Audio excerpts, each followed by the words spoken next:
I will be showing you today how to make beef pilau. I will just go through the ingredients we're gonna be needing for our pilau. Okay, so we got beef there. That's our half a kilogram of diced beef. We got onions, which we can't do without. We got a mortar because we're gonna need that for grinding our garlic and ginger.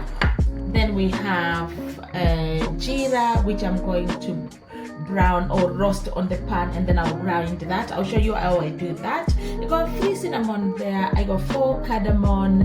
I have blended tomatoes. I got tomato puree.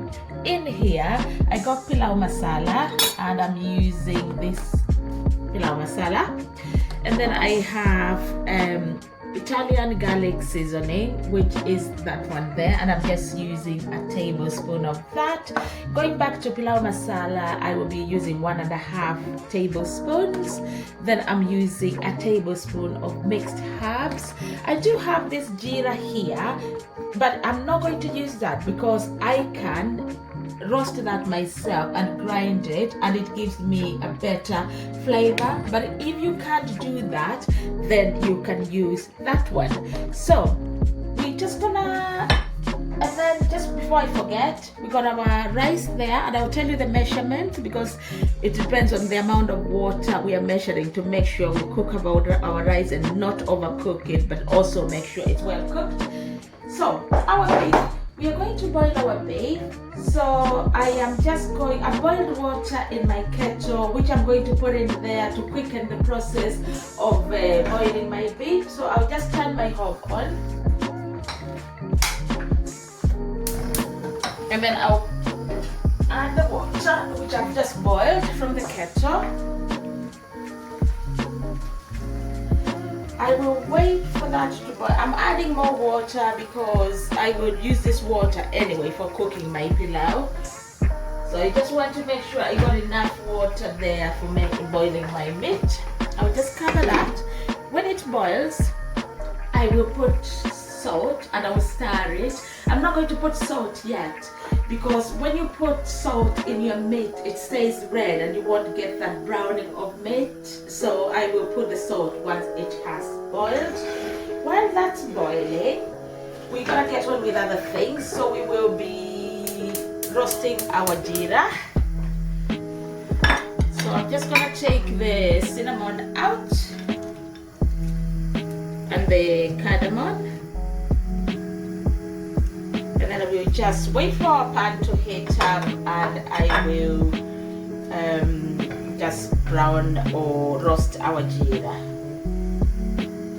So our beef is boiled now, so I'm just going to take the cover off, and then I will stir that.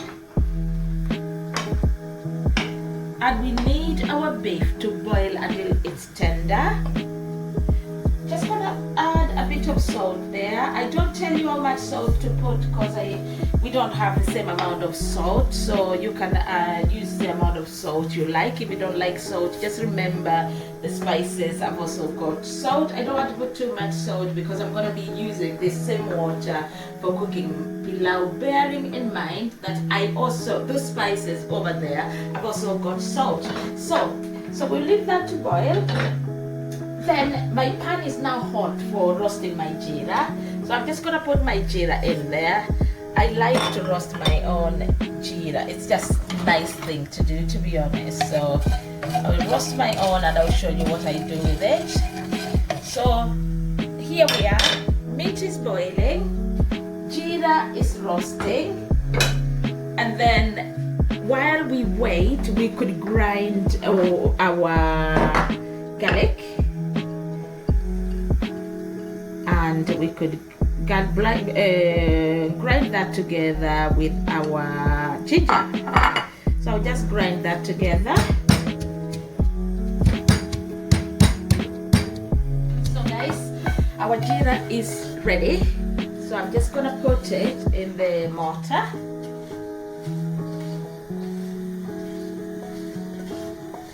So going in there, in the mortar. And I'm just going to grind it to fine powder. and this should give me about 1.5 tablespoons, which should be enough for our cooking then. And that adds up to our other spices. So this is our jira, nearly powder form, so it's ready to go with the other spices. And I just want at least a tablespoon or 1.5 tablespoons, so it adds up to the other spices there. So we're going to use all this because this is just about 1.5 tablespoons. Then our meat is still boiling, so we're just waiting for our meat to be ready, and then we'll start the next process, which is the final process. And I've also ground my ginger and garlic there, waiting to go with the onions, and I'll talk you through all this, and you're just gonna find it very easy. A lot of people think making pilau is hard. There's nothing hard in it.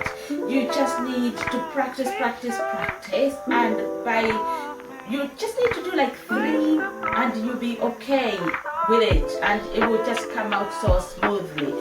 So I'll show you once the meat is boiled and once the meat is ready what goes on next. We're back.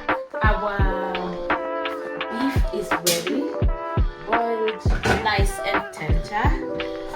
So we're just going to drain this water out. We are keeping this water because we are going to use it for making our rice. So just making a mess there. But it's alright, I will clean it. So we just drained that. Use the strainer to drain that. Just gonna give that a little wipe. Make sure that's okay. So what we are going to do next is we are going to now start cooking. We've got our beef draining.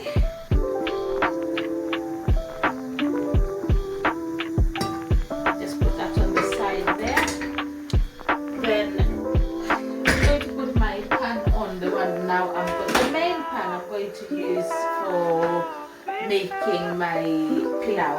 Just going to wait for that to heat up. I will also wipe it to make sure it's dry because oil is going in there, and you know oil and water are not very good friends.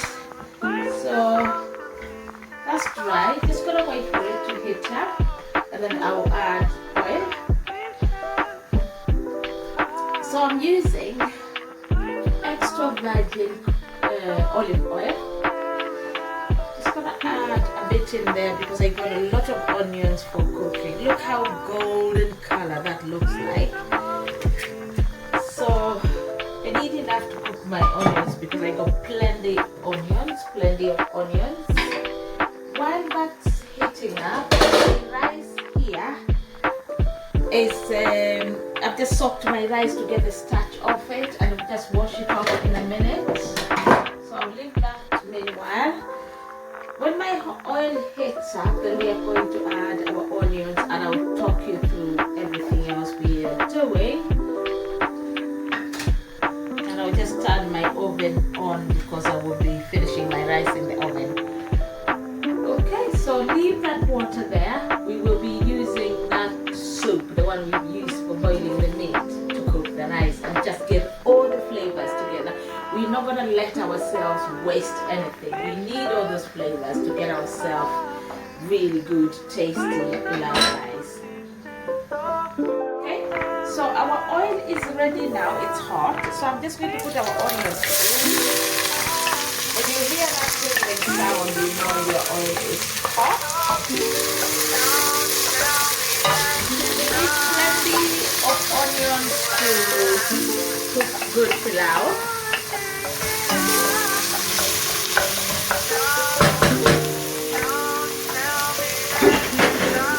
I'm just going to cover that to keep the flavors in. So guys, we need to cook our onions until they are golden brown. And when they're just golden brown, we will be adding garlic and ginger. Garlic and ginger cooks really quick, so we just need to be aware of that. And then I'll tell you what follows after garlic and ginger is ready. Onions are ready now. little bit of salt. Bear in mind I boiled the meat in salt anyway. The spices also have salt. So what I'm going to be doing next is I'm going to add this ginger and garlic, the ground ginger and garlic now.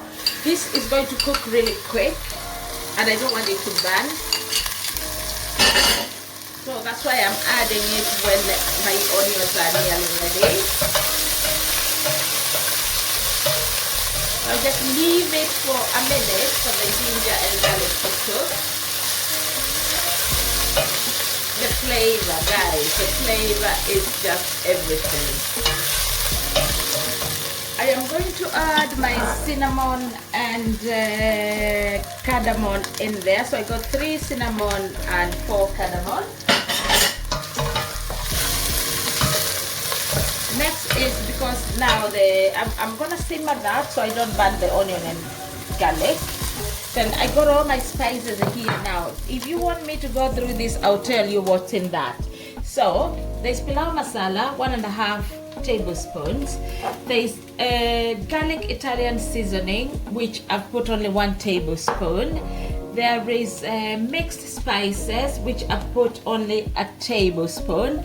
And then I've added obviously my jeera, which I roasted, I ground it myself, and it's 1.5 tablespoons, and that just goes in there next. So we cook all the spices together with the onions and the ginger and garlic.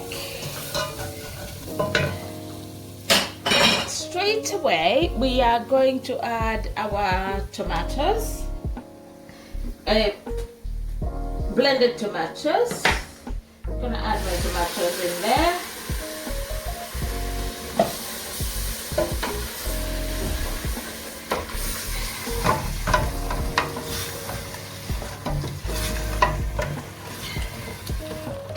And that's the color I'm coming up with. Nice brown color, which gives our rice the brown color we normally get.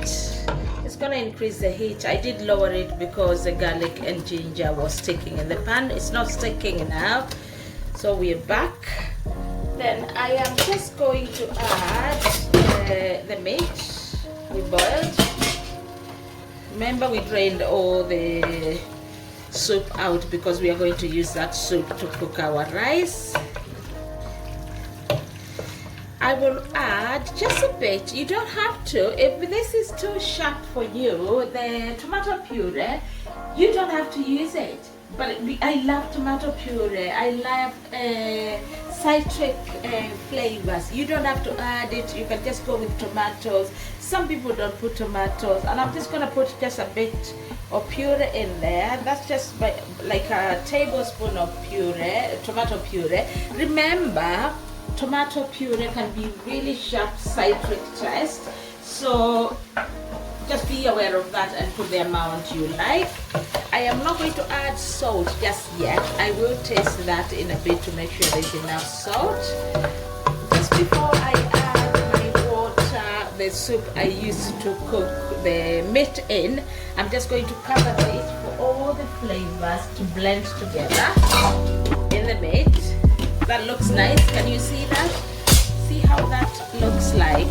Nice, and the flavor and the scent coming out of there is just beautiful. So we're just gonna make sure we cook the meat in those spices a bit, and also cook the tomatoes as much as we can before we add more water. Meanwhile, I multitask. I'm just going to wash my rice, and I'll tell you how much rice I've measured in a minute, because that will depend on the amount of water we are going to use for. So I'm gonna wash my rice 3 times. I did soak it for about 5 minutes to get the starch out of the rice.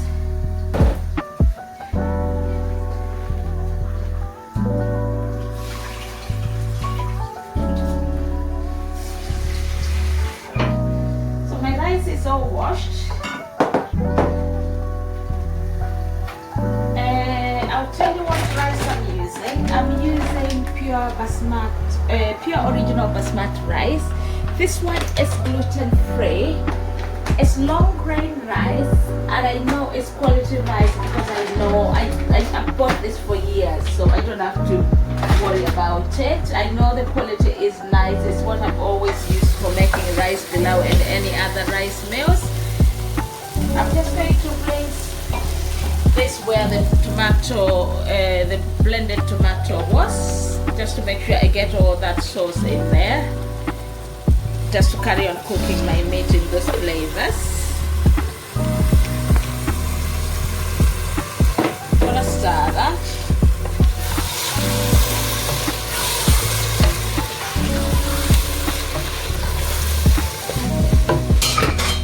So my rice has been washed now 3 times, and I'm just going to drain the water out.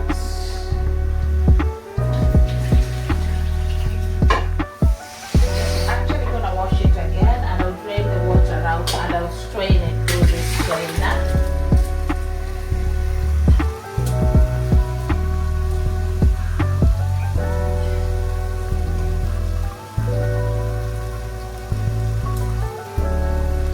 So we are actually nearly there. Our meat is cooking in those spices. So all the spices are blending in there, as you can see. Look at that. I haven't tasted the salt yet. I will taste it just before I simmer it after adding the rice. Actually now my rice can just go in before I add the rest of the water. I've measured 2 cups of that rice, and I'm going to use the same cups to measure water, and I'll tell you how much water I've measured in a minute. So let's just stir that. I can already tell it's really nice.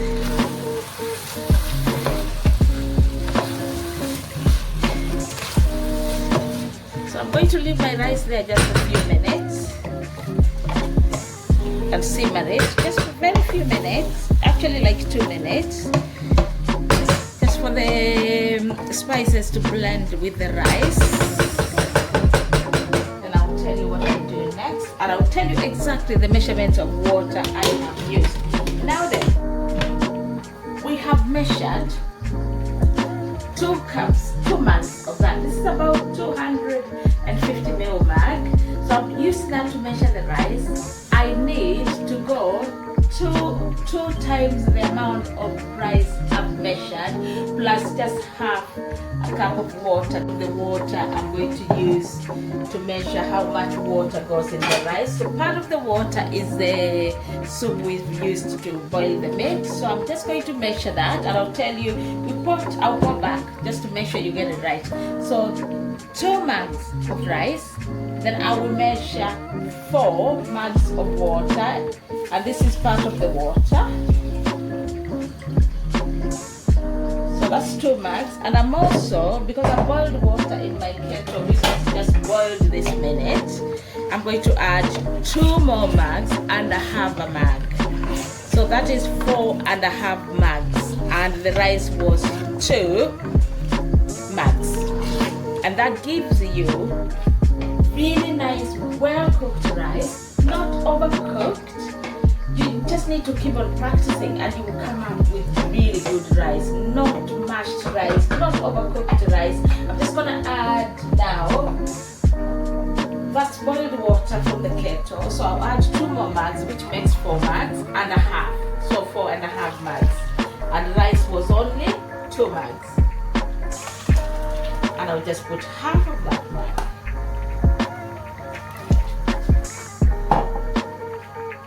So guys, so we've added the amount of water we want. We've added 4.5 mugs of water. We're gonna simmer that to cook until the rice is a little bit soft. Then I will finish cooking my rice in the oven. It's easy for me. It doesn't make my rice stick, and it just keeps all the flavors in. So my oven is heating up now. And once that is soft, then we'll put it in the oven, and I'll show you what the final product looks like, and then we'll be serving it with the Kachumbari, which I'm also going to show you how to make. So while that cooks, I will show you how to make your kakibari to accompany your rice. We'll be serving our pilau with kakibari. As I said, I already got everything ready for the kakibari. Kakibari, I think in Mexican, it's called salsa. So it's onions, tomatoes, coriander, and chili. You don't have to have chili if you don't like hot food. So we just add the onions in there. We'll add the coriander.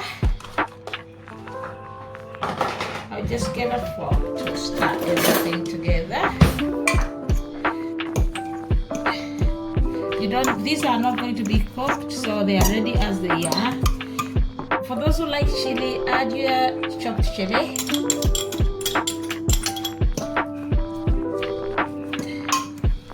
Like that.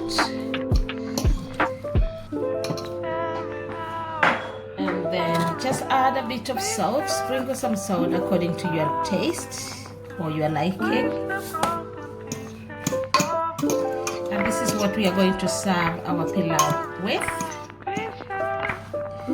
I'm just going to add lemon juice in there. So if you want your lemon to have juice, you need to roll it on a hard surface like that, and then you just cut it and then just put it in the kakibari. I'm trying to stop the seeds from falling in the kakibari. So that should be enough. That's enough amount of juice in there, and then we will be serving our pilau with that, and that is as easy as that. So we are just waiting for our pilau to be ready, and I'll show you how we are serving it. Our rice is cooked mostly. It's soft, it's biteable, and we're just going to finish cooking it in the oven. When you're stirring it, try just to go from the sides and don't like sort of mash it, because you want your rice to be in single grain. So that looks nice to go. My oven has been heated at 200. I will lower it to 150 now, and then I'll just put my rice in there.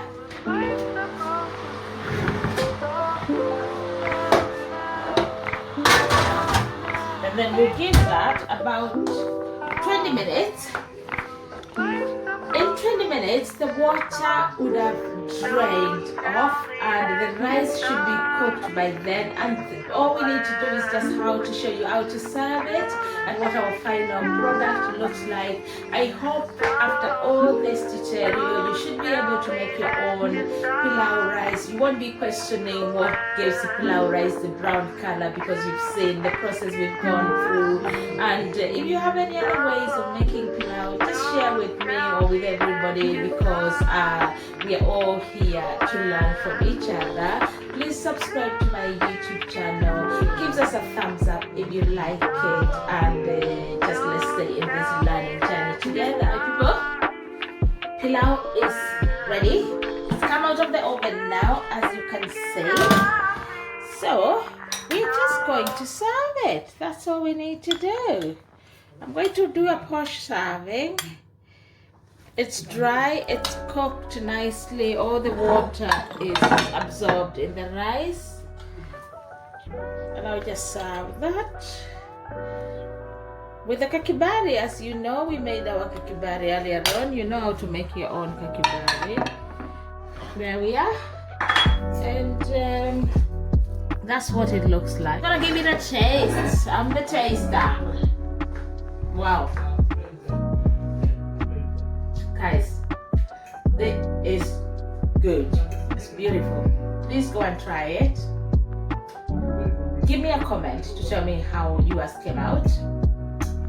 Try also making this kakibari. I did say it's called salsa in Mexican, because I've eaten it in a Mexican restaurant and they called it salsa, and I was impressed to find it. And just try my pilau recipe and tell me how you find it. If you have any other ways, share with me, please.